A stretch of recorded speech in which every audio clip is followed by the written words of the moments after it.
जास्तीत जास्त प्रश्न विचारावेत. कदाचित काही प्रश्नांसाठी हे उत्तर नक्कीच आमच्याकडनं जातं की या टप्प्यावरती बोलण्यापेक्षा पुढच्या टप्प्यावरती याचं योग्य असं उत्तर मिळेल. इन प्रिन्सिपल कधी कधी आपण बोलणं टाळतो, कारण आपल्याला नेमकं काय मिळणार आहे, कुठल्या टप्प्यावरती आहोत त्याच्यावरती सुद्धा ही उत्तरं असतात.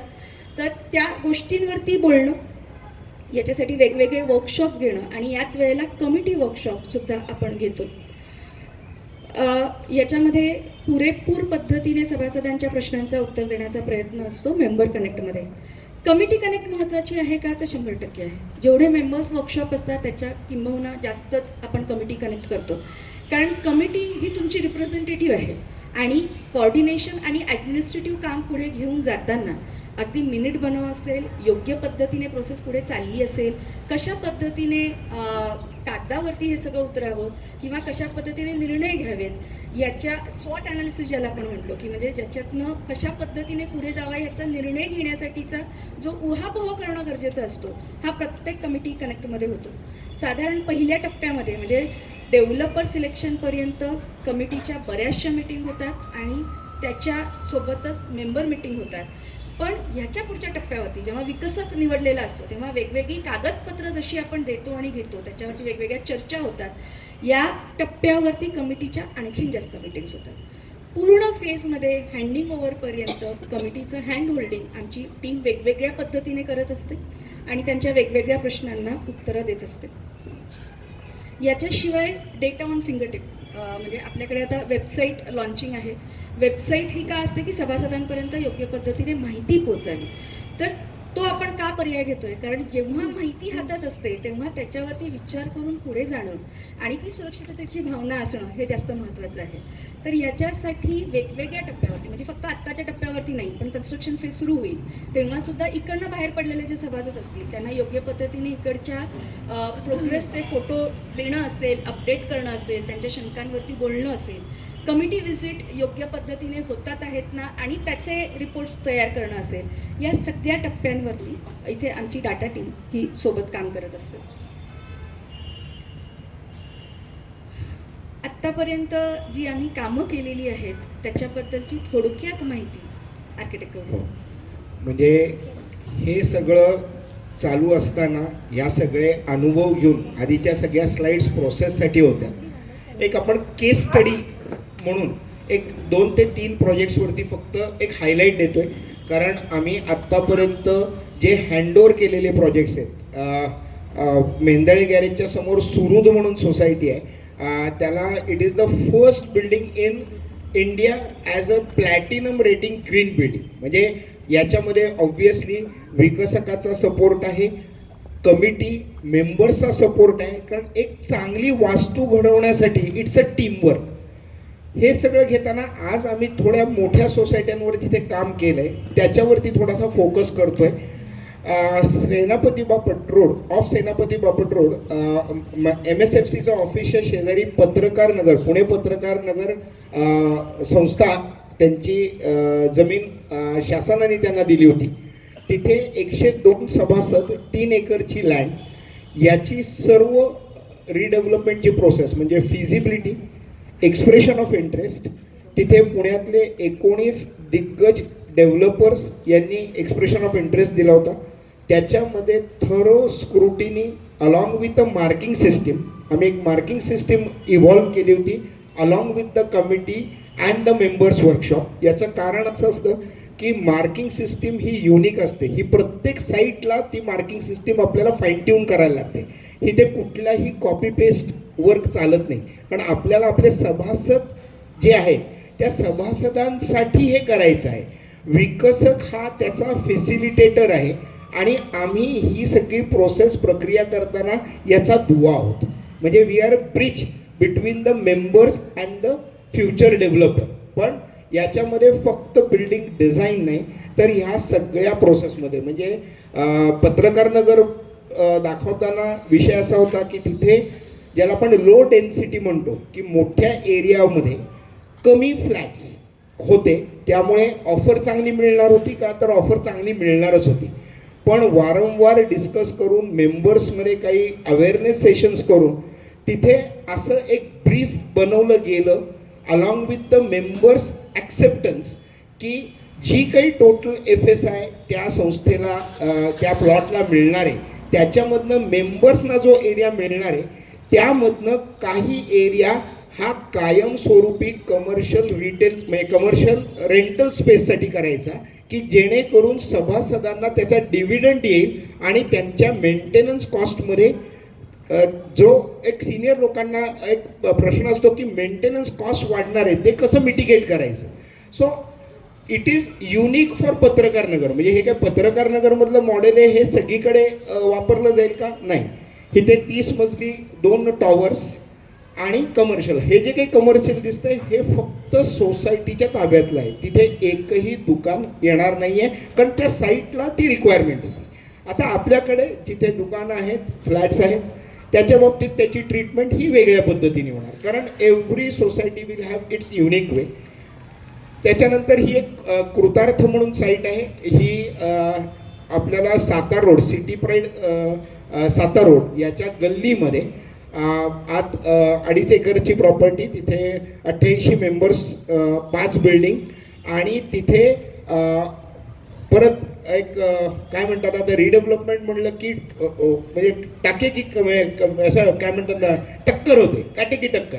पण त्याच्यामधनं मेंबर्सच्या बरोबर वेळोवेळेला डिस्कस करून फीडबॅक फॉर्म्स घेऊन शेवटचे 2 विकसक सिलेक्ट झाले. त्यांच्या डिझाईन प्रेझेंटेशनमधनं जो मोस्ट प्रिफर्ड डेव्हलपर तिथेही 2 टॉवर तिथे साधारण एक 16व्या मजल्याला एक स्कायवॉक आहे. म्हणजे हा विषय असा आहे की त्या सोसायटीमध्ये युनिक फीचर ते जे आलं ते तिथे लोकांना ॲप्रिशिएट झालं. लोकांनी ॲक्सेप्ट केलं. लिव्हिंग स्टाईल तिथल्या लोकांच्या लिव्हिंग स्टाईलप्रमाणे ते डिझाईन झालं. मला असं वाटतं की ही सोसायटी आपल्या सोसायटीच्या समोर आहे. न्यू फ्रेंड्स कोऑपरेटिव्ह सोसायटी जी मला असं वाटतं की त्याच्याबद्दल मी तुम्हाला काय सांगायचं फक्त मला त्या सोसायटीचं रिडेव्हलपमेंट करायचं. आम्हाला एक काय म्हणतात ना वी गॉट ॲन अपॉर्च्युनिटी. या अपॉर्च्युनिटीमध्ये काम खूप टफ होतं. खूप टफ होतं म्हणजे टफ इन द सेन्स त्या प्लॉटचा साईज त्याच्यामध्ये उत्तम डिझाईन होणं आणि लोकांच्या रिक्वायरमेंट फिट होणं. कारण जी कमर्शियल शॉप्स होती ती पूर्ण ठेपोठेप शॉप्स होती. उंच बिल्डिंग होताना आज कुठल्याही शॉपचं फ्रंटेज कमी होऊन चालणार नाही कारण ते ॲक्सेप्टच होणार नाही कुठल्याही दुकानदाराला. त्यामुळे 66 दुकानदारांना ज्या वेळेला याच्यामध्ये बेस्ट पॉसिबल सोल्युशन देताना आम्ही हे कमिटीला पहिल्यांदाच सांगितलं होतं की दुकानदारांचं रिप्रेझेंटेशन नक्कीच या सगळ्या सिच्युएशनमध्ये असायला पाहिजे. आपण गोष्टी कधी कधी टू अँड फ्रो चर्चा करून पुढे जातो. आज याचं फिजिबिलिटी होता. त्याच्यानंतर काही डॉक्युमेंटेशन होते. डॉक्युमेंटेशनमध्ये बरेच काही चॅलेंजेस होते. टप्प्याटप्प्याने साईट पुढे गेली. आज तिथल्या सगळ्या रहिवाशांनी जागा वेकेट केलेली आहे. त्यांची भाडी सुरू झाली आहे.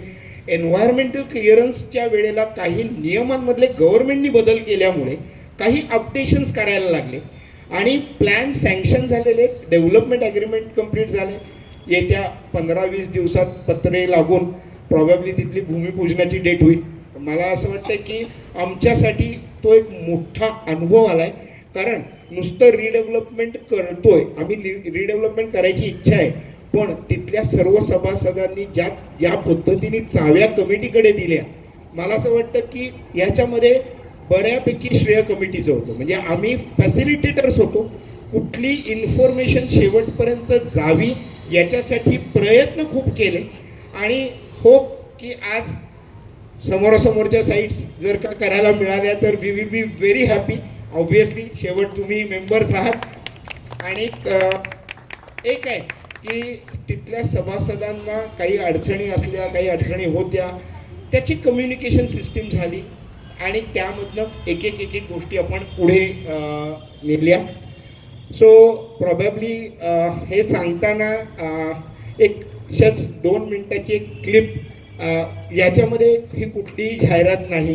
ही कुठल्याही डेव्हलपरची जाहिरात नाही की आम्ही काय काम केलं याच्यासाठीचा हा विषय नाही आहे. जस्ट एक सगळ्या लोकांनी एकत्र येऊन रिडेव्हलपमेंटसाठी पुढे जायचं ठरवल्यानंतर तुम्ही आज तुमचा परिसर बघताय त्याच्यानंतर नवीन काय होणार, तर हे जे काही आम्ही काय म्हणतात ना, जे डेव्हलपर्स फायनल झाले त्यांनी जे केलेलं त्याचं विजन डॉक्युमेंट होतं. त्याचे 2 व्हिडिओज आहेत, ते जस्ट दाखवतो आणि प्रश्न उत्तरांसाठी वेळ देतो तुम्हाला.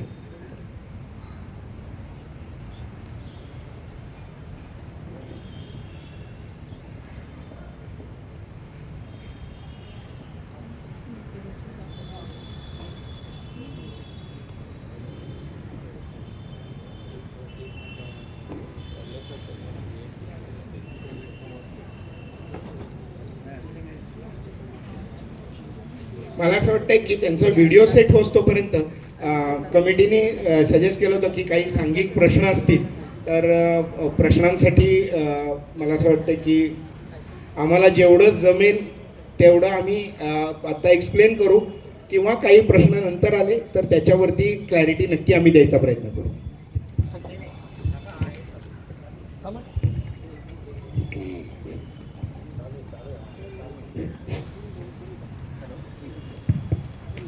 प्रश्न असतील तर हात वर करा, माईक आणून देतो.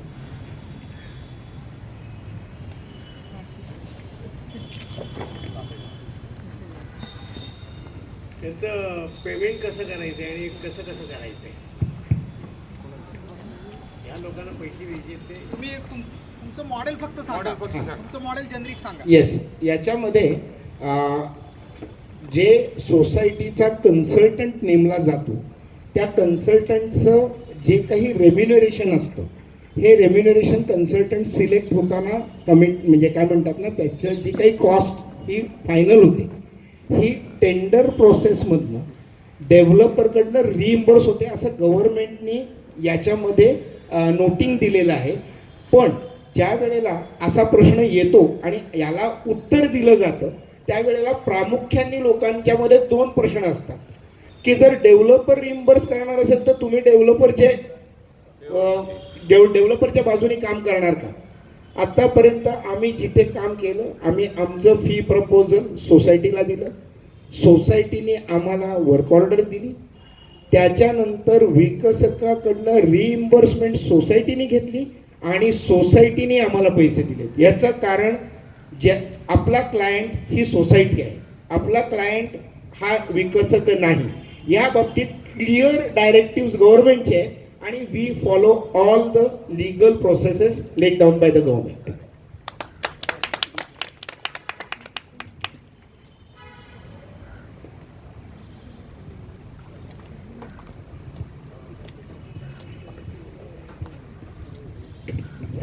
नमस्कार. जसं आपण कृतार्थ सोसायटीमध्ये एक स्कायवॉक दिला आहे तसं काही समोरच्या न्यू फ्रेंड्समध्ये काही प्रपोजल आहे का, किंवा आत्ताच्या न्यू फ्रेंड्स किंवा प्रतीकनगरसारख्या ज्या जुन्या इमारती आहेत तिथे अत्याधुनिक प्रकारची क्लब हाऊस किंवा बॅडमिंटन कोर्ट किंवा स्विमिंग पूल अशा सुविधा नाही आहेत, तर त्या नियमाच्या अधीन राहून आपण इथे रिडेव्हलप करताना करू शकतो का.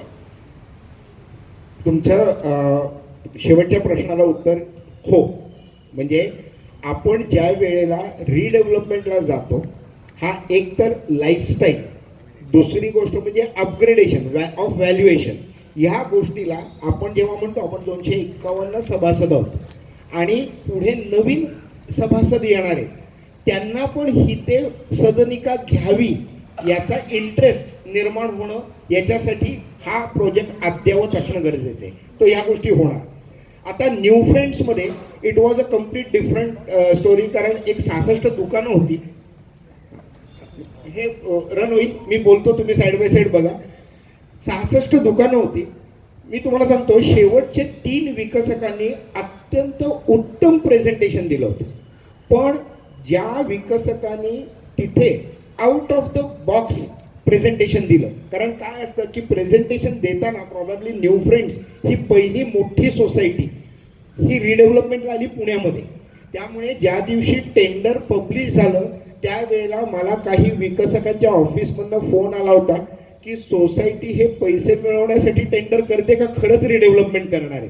याचं कारण प्रॉबॅबली अशा पद्धतीचं काम पुण्यामध्ये होईल की नाही याच्याबद्दल डेव्हलपर्सना शासनता होती. प्रॉबॅबली आम्ही जेव्हा प्री क्वालिफिकेशन केलं तेव्हा 550-600 कोटीचा रिडेव्हलपमेंटचा प्रोजेक्ट कंप्लीट केलेला एकही विकसक नव्हता. सो आम्हाला टर्म्स कंडिशन्समध्ये we had to make difference. तिथे पहिले 3 मजले हे शॉपिंग प्लस आर्केड या पद्धतीने त्यांनी एक अर्बन स्ट्रीटचा पॅटर्न केला आहे जो अप्रतिम आहे असं मला वाटतं. सोसायटीच्या कमिटीलाही वाटलं, मेंबर्सनाही वाटलं. त्यामुळे पहिल्या 3 मजल्यांवरती कमर्शियल आहे, त्याच्यावरती जे काही पोडियम आहे त्याच्यानंतर पूर्ण 5 टॉवर्स आहेत 26 मजल्याचे. त्यामुळे पोडियम ही आपल्या मेट्रो लाईनच्या थोडीशी वरती जाते. So that will be like a garden, almost an 1.5 of garden on that 3rd floor. त्यामुळे तिथे स्कायवॉकची गरजच नव्हती कारण इट इज ऑलरेडी एलिव्हेटेड.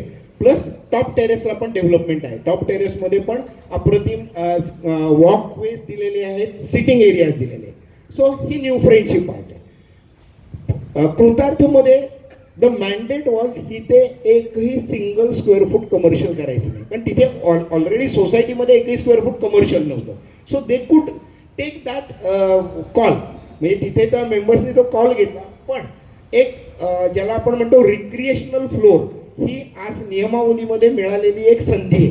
तर ते जो स्कायवॉक आहे तर दोन्ही टॉवरमधले रिक्रिएशनल फ्लोअर हे जोडलेले आहेत कारण जी मेंबर्स आहेत ते काही एका टॉवरमध्ये आहेत, काही दुसऱ्या टॉवरमध्ये आहेत. ह्या मेंबर्सना इंटरॅक्शन करायला वरच्या लेवलला स्कायवॉक आहे.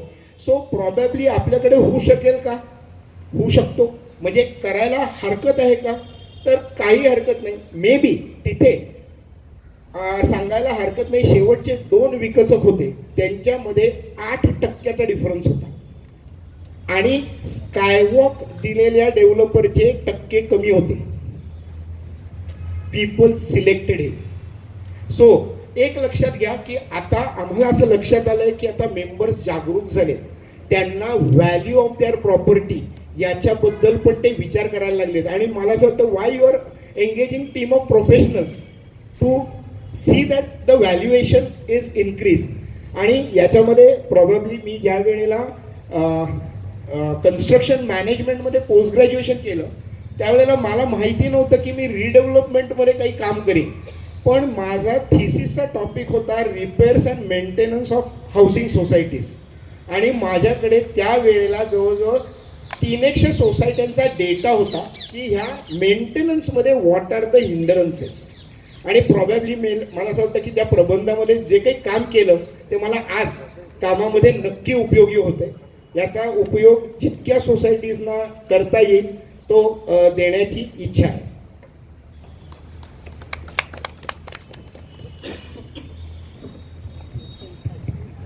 नमस्कार मॅडम, मगाशी म्हणाल्या की redevelopment doesn't stop after you handling your keys, right?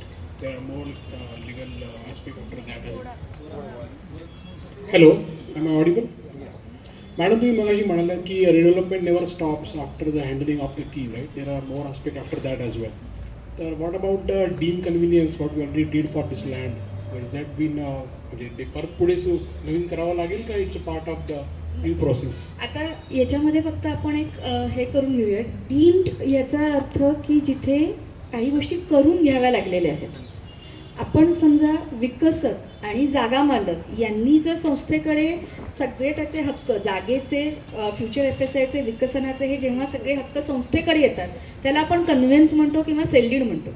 जिथे जिथे हे झालेलं नाही आहे विकसकाकडनं किंवा मूळ जागा मालकांकडनं तिथे डीम्ड कन्व्हेन्स हा विषय आलेला आहे की जिथे यांचे हक्क योग्य पद्धतीने संस्थेकडे जावेत आणि त्याच्यासाठी शासनाने एक नियमावली तयार केली आणि त्याच्या अंतर्गत डीम कन्व्हेन्समध्ये आता शासकीय ऑफिसर म्हणजे गव्हर्नमेंट ऑफिसर असतो जे हे कन्व्हेन्स करून देतात in absence of the developer and the owner land owner. रिडेव्हलपमेंटमध्ये मात्र we are the land owners म्हणजे society is the land owner आणि सोसायटी ही शेवटपर्यंत आहे. त्याच्यामुळे लँड ओनर इथेच आहेत. मात्र या काळामध्ये डेव्हलपमेंट राईट्स डेव्हलपरला दिलेले असतात आणि डेव्हलपमेंट राईट्सची नियमावली म्हणजे विकसन कसं करावं ह्याची नियमावली ही अद्ययावत होत राहते. त्याच्यामुळे विकसकाकडे जे काही आपण राईट्स दिले होते डेव्हलपमेंटचे ते सगळे राईट्स आता त्याने संस्थेला सरेंडर करावे असं मात्र डॉक्युमेंट आपण कन्फर्म करून घेतो. त्याला आपण रिकन्व्हेन्स म्हणूयात, त्याला पोझेशन डीड म्हणूयात किंवा त्याला कन्फर्मेशन डीड म्हणूयात. तुम्ही नावं वेगवेगळी देऊ शकता, पण त्याचा अभिप्रेत अर्थ असा आहे की जे काही हक्क आपण विकसकाकडे दिले होते त्या हक्कानुसार विकसकाने इथे नवीन इमारत तयार केलेली आहे आणि त्याचे आता हक्क पूर्ण संपुष्टात आलेले आहेत आणि आता सगळे हक्क परत संस्थेकडे आलेले आहेत. तर त्याचं डॉक्युमेंट आपण करून घेतो आणि तिथे रिडेव्हलपमेंट थांबते. Because now we are the owners of the new project, new building entire.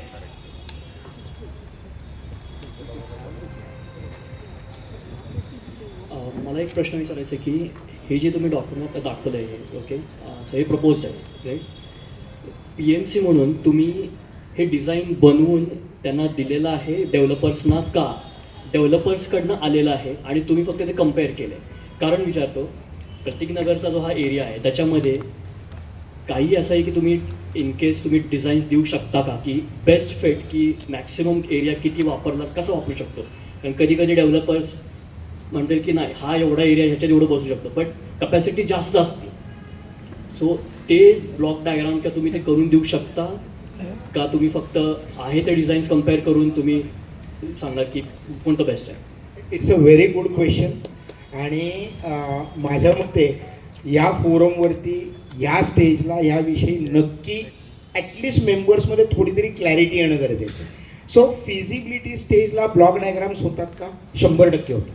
याचं कारण तुम्ही फिजिबिलिटी करताना काय काय ॲप्रोचनी जर गेलो तर आपल्याला ॲडव्हान्टेज काय आहे हे सोसायटीचा आर्किटेक्ट सोसायटीला सांगू शकतो की व्हॉट इज मोर ॲडव्हान्टेजेस.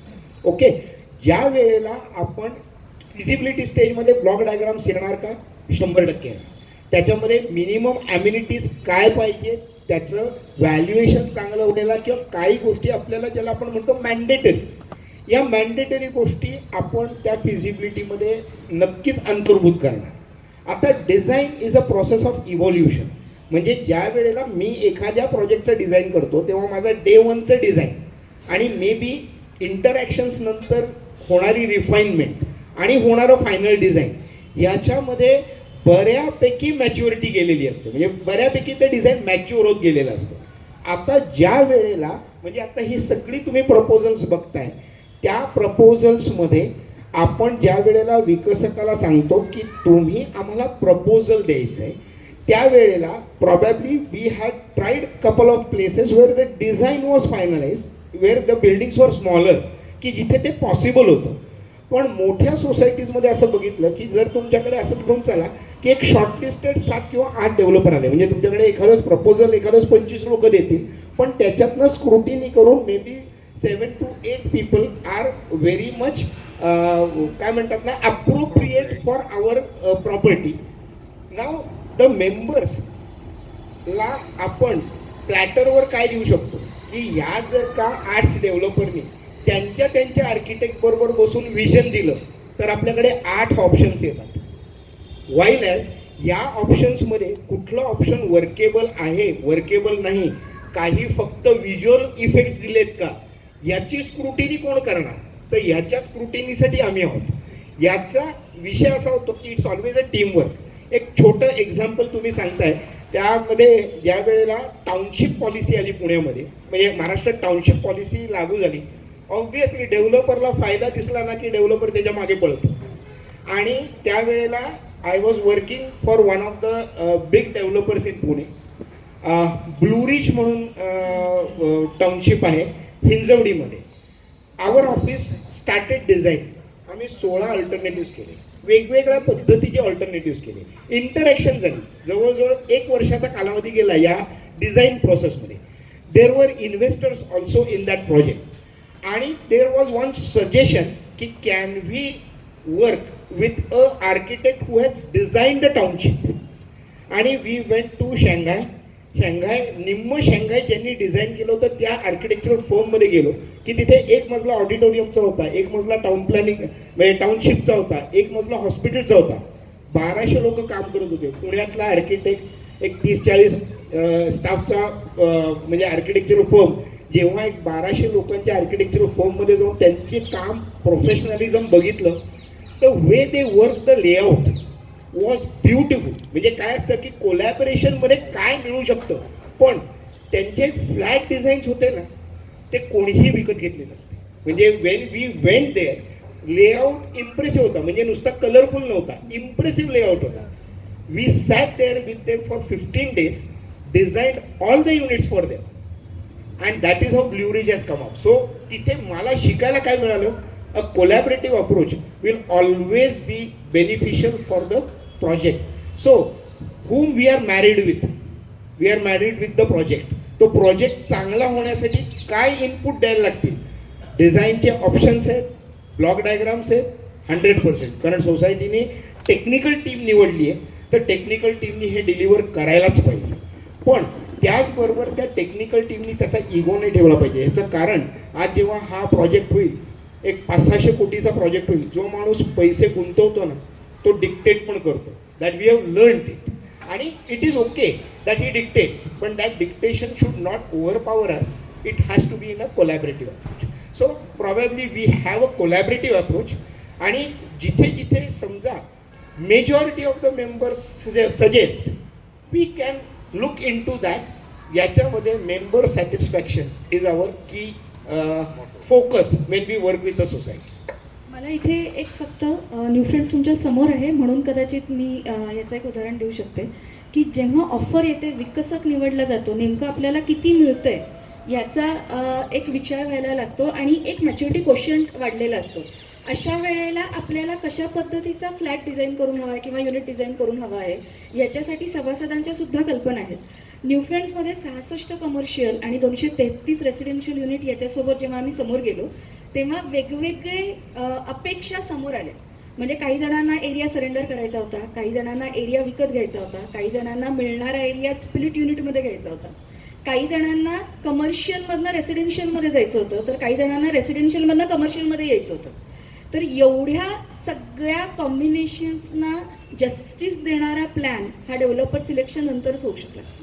एक याच्यामध्ये फॅसिलिटेटर असेल, रिव्ह्यू करणं असेल, सभासदांच्या अपेक्षा योग्य पद्धतीने पोहोचवणं असेल आणि त्या प्लॅनमध्ये त्याचा समावेश होतोय का हे बघणं असेल, तर हे आमच्या टीमनी त्या ठिकाणी केलं. एक शेवटचा काय म्हणतात ना, क्लॅरिफिकेशन नाही आहे, अनुभव शेअर करतो. अजून एक पुण्यातली मोठी सोसायटी ज्याच्यावर आम्ही काम करतो, साधारण विकसकांनी जे ऑप्शन्स दिले त्याच्यामध्ये 4 ते 5 टायपॉलॉजीज होत्या. म्हणजे 2 बेडरूम, 3 बेडरूम, 4 बेडरूम आणि त्याच्यामधली कॉम्बिनेशन. जेव्हा मेंबर्सशी आता MOU झाला आहे आणि प्लॅनिंग स्टेजला आहे, मेंबर्सला विचार करायला वेळ दिला आणि मेंबर्सकडनं जेव्हा काय म्हणतात ना सजेशन्स आल्या, माझ्या ऑफिसला मागच्या आठवड्यातच त्या सजेशन्स आल्या ज्याचं मी स्क्रुटिनी करतोय, 70 ऑल्टरनेटिव्ह झाले.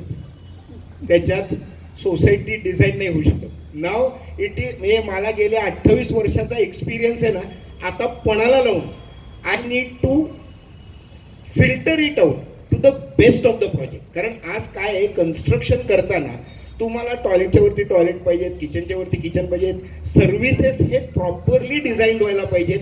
ही the basic minimum requirement of the building आहे. पण मेंबर्सचे ॲस्पिरेशन्स, सॉरी कुठल्या मेंबर्सचे याच्याबद्दल वाईट वाटून घेऊ नये, पण त्यांना एकदम डिझायनिंगचा स्कोप मिळाल्यानंतर ते पूर्ण त्यांच्या आयुष्याचा विचार पणाला लावतात. कुठेतरी we need to get into a common denominator. आणि मी एवढंच सांगू शकतो की हा 28 वर्षाचा डिझाईन आणि मेंबर कनेक्ट याचा कॉम्बिनेशन, याच्यातनंच हे प्रॉडक्ट्स तयार होतात.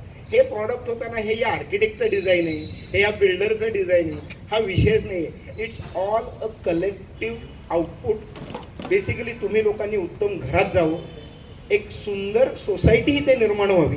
मे बी 30 वर्षापूर्वी ही एक one of the best societies होती, with the common open space, with Ganpati mandir म्हणजे काय म्हणतात ना, एक temple complex in the between. खूप वेगळ्या वेगळ्या गोष्टी होत्या. पण आज अद्ययावत आपल्याला ज्या काही गोष्टी त्या अडॉप्ट करायला लागल्या.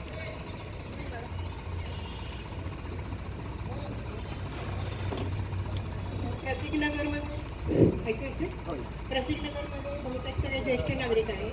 तर प्रत्येकाच्या मनामध्ये भविष्याबद्दल ही चिंता आहे की पर्पज फंड म्हणजे काय, शिवाय जो आता मेंटेनन्स वाढणार आहे तर तो काही प्रमाणात तरी आम्हाला आमच्या खिशातून द्यावे लागेल का, शिवाय कॉर्पोरेशनचा टॅक्स पण वाढेल, तर त्याचं सुद्धा नियोजन करताना तुम्ही काही गायडन्स देता का.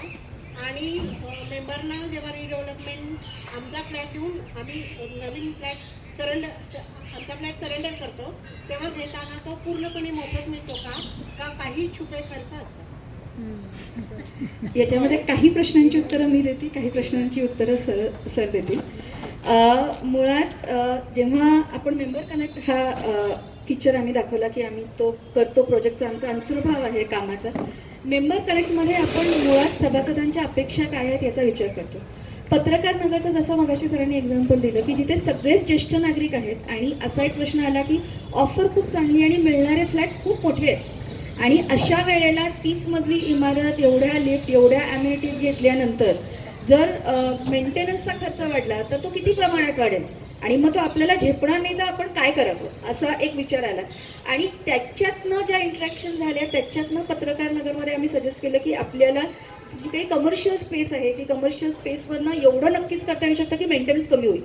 म्हणजे आजच्यापेक्षा जास्त मेंटेनन्स द्यावं लागेल का तर 100% द्यावं लागेल, पण चांगल्या प्रोजेक्टचा बेनिफिट घेताना कुठल्या तरी पद्धतीने आपल्याला एक फायनान्शियल सपोर्ट मिळावा आणि ते अफोर्डेबल हाऊसिंग व्हावं हा एक भाग त्याच्यातला. आणि त्याच वेळेला जेव्हा आपण भरपूरशा अम्युनिटीज बघतो त्याचा फ्युचर रिपेअरिंगचा खर्च काय असू शकतो आणि तो कशा पद्धतीचा असू शकतो आणि तो मेंटेनन्सचा कमीत कमी भाग व्हावा, कारण शेवटच्या क्षणाला आपण काही खूप मोठी रक्कम उभी करत नाही. त्याच्यामुळे कुठल्या ना कुठल्या पद्धतीने त्याला मेंटेनन्समधनं ज्याला सिंकिंग फंड म्हणतो आपण घेतो, तर तो भाग कसा कमी व्हावा याच्यासाठी अपेक्षित असलेला कॉर्पस कुठला याची प्रोव्हिजन आपण टेंडर स्टेजला करतो. मगाशी जे सर म्हणाले, सर जास्त बोलतील त्याच्यावरती, फिजिबिलिटी स्टेजला आपण किती गोष्टींचा विचार करतो, तर नुसत्या टक्क्यांवरती विचार न करता हा जेव्हा प्रोजेक्ट पुढे जाईल त्यावेळेला ते अफोर्डेबल हाऊसिंगला जाण्यासाठी त्याच्यात काय काय फीचर्स असावेत ह्याचा सुद्धा कुठेतरी विचार केला जातो आणि त्याची तरतूद केली जाते. तर तो हा विषय. सो मॅडमने सांगितलं तसं कॉर्पस हा बऱ्यापैकी सिंकिंग फंडशी लिंक होतो. म्हणजे जो मेजर रिपेअर फंड आहे त्याच्यासाठी हा कॉर्पसचा वापर केला जातो. आता हे स्ट्रक्चर उभं राहिल्यानंतर हाऊसकीपिंग आहे, सिक्युरिटी आहे, याच्यासाठी काही मेंबर्सना खर्च होणार आहे का? 100% होणार आहे.